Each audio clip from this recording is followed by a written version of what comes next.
We've got more lore accurate units. This is a part 2 of a previous video, and the topic of discussion is about how units are designed with intention. When the devs design units, they obviously have things that happened in the anime in mind. It's a lot more obvious when they have a brand new mechanic, but they don't just consider the mechanic when it comes to making them lore accurate, and it's a big reason why a lot of units kits don't actually live up to what you want them to be when it comes to the gameplay. I'm talking simple things like damage stacking, the supportive buffs, and defensive attributes they may have that contribute to a team. A lot of the time it's based on how they were fighting in the original source material, and that's what we're going to go through in this video. I formatted the part 1 of this video a bit differently than I'm going to do this video, so let me know about the pacing of this video. Let's get into this. So the first one I'm going to start with is Legends Limited Gogeta Blue, and I'm not talking about the synchro unit. I'm talking about the original that got a Zenkai early this year, or was it the end of last year? If you remember, in the part 1 I spoke about Ultra Gogeta Blue and how his kit is built around his counter and the idea that he's building up over time, just like how in the movie he was taking his time enjoying the fight, knowing full well he could have beat Broly at any single time that they wanted to. Well, with this original release they had the exact same intention behind it. Gogeta is meant to build up over time, and that's because he takes his time. If we look at his second unique ability, what he's meant to do is build up damage inflicted and ultimate damage inflicted. So for every strike and blast arts hit, he goes up 10% damage inflicted, and for every strike and blast arts hit, he also goes up 5% ultimate damage inflicted. The damage inflicted caps out at 50%, and the ultimate damage inflicted caps out at 30%. That's just so he's not too broken in game, but once he reaches that point, that ultimate is going to hit crazy. And in his prime, it was truly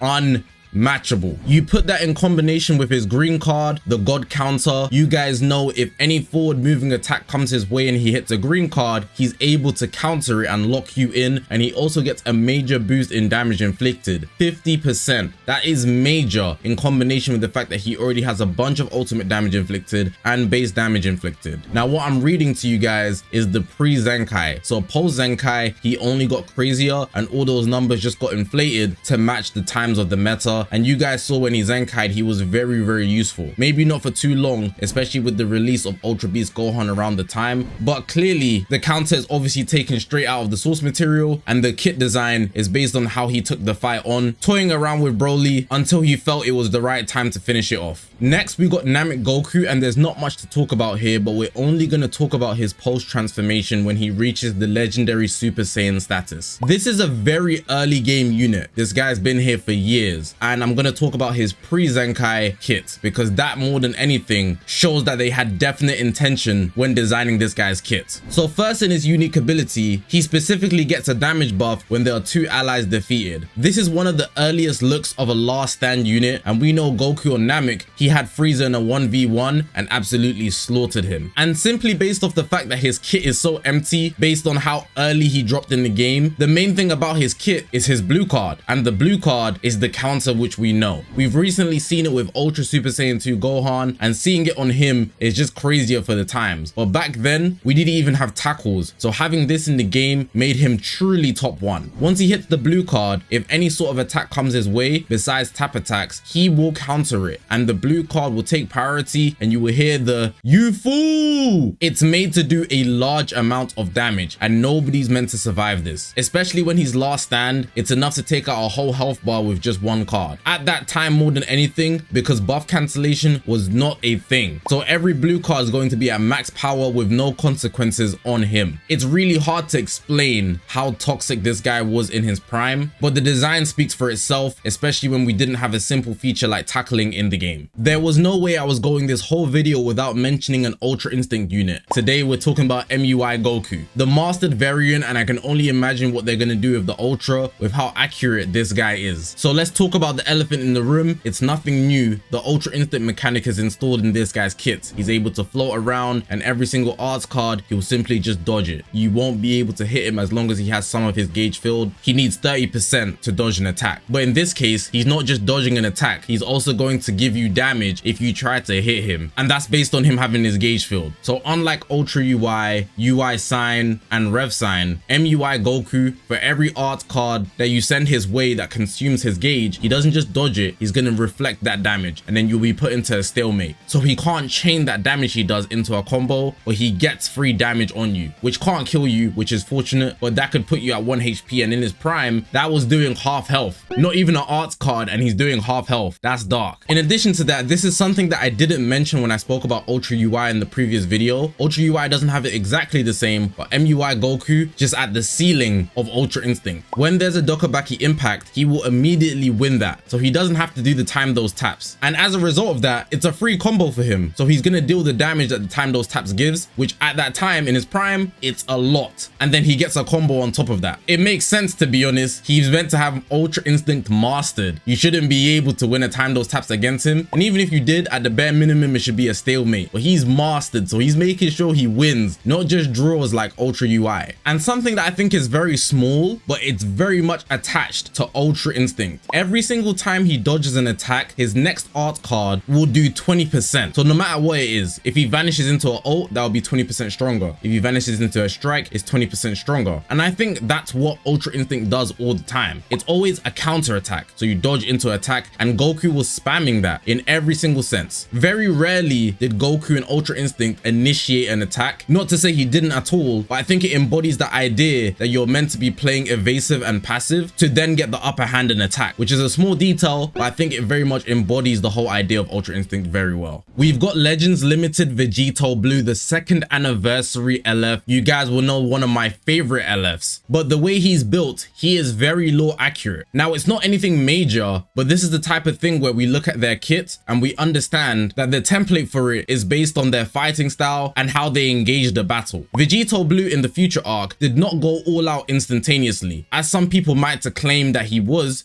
playing on the defensive to enjoy himself. He hit Corrupted Zamasu with a bunch of counters, and we saw when he wanted to, he kicked it up a notch and he would have took Corrupted Zamasu out. Although personally, I don't think anybody could have beat Zamasu, knowing that he's immortal. He was definitely stronger than him. And because of this, I think it's very apparent that based on who he's fighting, which you will see in the unique ability too, he will get a certain buff. So the point is to counter who you're fighting and adapt accordingly. There's multiple moments where Zamasu would attack first and then Vegito would literally counter. The biggest one in my opinion is when they clash with the punches, and also the time where Vegito pulls out the Spirit Sword. I think those are the two most notable times. Anyways, it says here, applies the following effects to self every time when faced with an enemy depending on their battle style. If it's a melee type, 40% strike damage inflicted. If it's a range type, 40% blast damage inflicted. Support type, he's gonna get card draw speed, and defense type, he's actually gonna be able to cut through that. So minus 30% to enemy sustained damage cut. And the idea is to beat the enemy at their own game. If they're a melee type, you want to do more melee damage than them. If they're a range type, you want to do more blast damage than them. If they're a support type, essentially he's going to support himself so he can do more cards. And if you're fighting a defense type, he's going to slice through that. Everybody knows Vegito Blue is one of the most menacing Legends Limited of all time. Had the game at a state where people wanted to review bomb it, and that's just because of how powerful he was in his prime. So I think this design makes sense. It makes him a jack of all trades. And just to put the icing on the cake, I believe he's the first unit to get Supreme Impact damage. Final Kamehameha is super devastating, and adding Supreme Impact damage into the game just for this, in my opinion, super fitting. The last one for the video we're going to be talking about is Legends Limited Super Saiyan Broly, the one that dropped with the first character I talked about in this video, Legends Limited Super Saiyan Blue Gogeta. When they drop an ultra variant of this guy, I'm sure he'll be the definition of adaptation. Isagi Yoichi, Mahoraga, he will understand the game. They executed it well with this guy, but he didn't last long, and that's because his adaptation doesn't last in game, but the intention is there. The way this guy is built, for every single instance of movement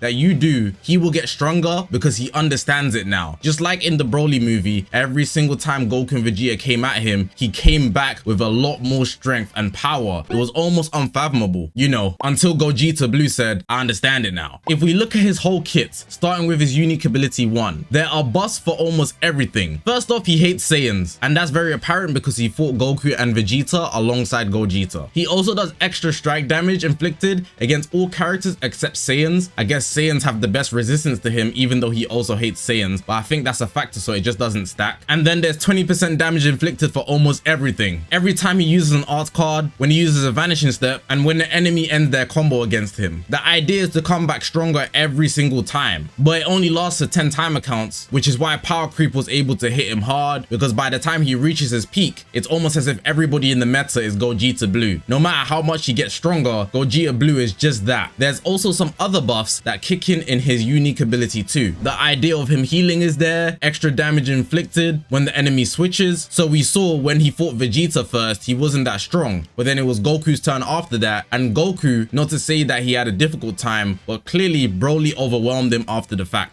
Draw speed and his vanishing gauge back, considering he was the only person fighting two guys. Essentially, he's a highly oppressive unit that's meant to overwhelm you and get stronger with almost everything he does or everything you do, and that's to benefit no one but himself. Very selfish unit, rage filled, just like the movie depicted him to be. There are some other units that I could have put in this video, but I didn't want to make the video too long. My intention when making this video was to give you more perspective on how the devs think when they are designing units, because to me, especially if you're actually comparing it to what happened in the anime, it makes a lot of clear sense, even though applying those type of attributes into the game doesn't always translate well. In a game, people will abuse different mechanics in a way where in reality it wouldn't run like that, and that's because it's a game and not an actual scene from the anime. It's obviously a lot more apparent with their animations, but when you dive into their kit, there is a lot of thought that goes into it. It's not easy to build a kit, but it's also very easy to critique them, so this is shining more light in a positive way of the creativity behind the devs' minds. I'm not a dev though, so a lot of this is presumptuous, but I think it's very obvious if you just stop and look at it for a second. But hopefully you guys did enjoy this video. If you haven't already, make sure to press the subscribe button. We're on this grind to 200,000 subscribers. I appreciate you guys for watching the video, man. My name is Zakashi, guys, and I'll see you guys in the next one, man.